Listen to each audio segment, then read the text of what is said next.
പാലക്കാട് മണ്ണാർക്കാട് സ്കൂട്ടറിന് പിന്നിൽ ലോറി ഇടിച്ച് ഒരാൾ മരിച്ചു. മണ്ണാർക്കാട് തോരാപുരം സ്വദേശി ജയരാജനാണ് മരിച്ചത്. മണ്ണാർക്കാട് ബസ് സ്റ്റാൻഡിന് സമീപത്ത് വെച്ചാണ് ഈ അപകടം നടന്നത്. അതിൻ്റെ ദൃശ്യം പ്രേക്ഷകർ ഇപ്പോൾ കാണിച്ചു തരാം.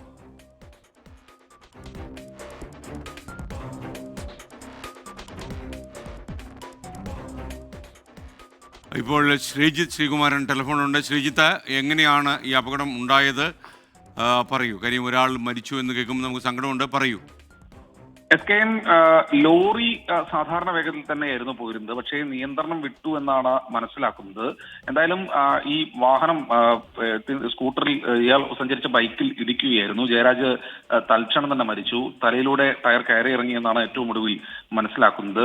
എന്തായാലും നാട്ടുകാർ ഉടൻ തന്നെ ഇദ്ദേഹത്തെ ആ മേഖലയിൽ നിന്ന് വലിച്ചെടുത്തെങ്കിലും, ടയറിനടിയിൽ നിന്നൊക്കെ വലിച്ചെടുത്തെങ്കിലും അപ്പോൾ തന്നെ മരണം സംഭവിച്ചിരുന്നു. ഡ്രൈവിംഗ് ലൈസൻസ് ഒക്കെ അതുപോലെ തന്നെ വണ്ടിയുടെ RC ബുക്കൊക്കെ പരിശോധിച്ചാണ് ജയരാജാണ് മരിച്ചത് എന്ന് മനസ്സിലായത്. എന്തായാലും മൃതദേഹം ആശുപത്രിയിലേക്ക് മാറ്റിയിട്ടുണ്ട്. പോലീസ് തുടർ നടപടികൾ സ്വീകരിച്ചിട്ടുണ്ട്. ഡ്രൈവറുടെ വൈദ്യപരിശോധന അടക്കം പൂർത്തീകരിക്കുമെന്നാണ് പോലീസ് അറിയിച്ചിട്ടുള്ളത്. എന്തായാലും ദാരുണമായ സംഭവമാണ്. അപകടത്തിൽ ഒരാൾ മരിച്ചിരിക്കുന്നു എന്ന ഒരു ദുഃഖകരമായ വാർത്തയാണ് ഈ യാത്രയിൽ പങ്കുവയ്ക്കാനുള്ളത്.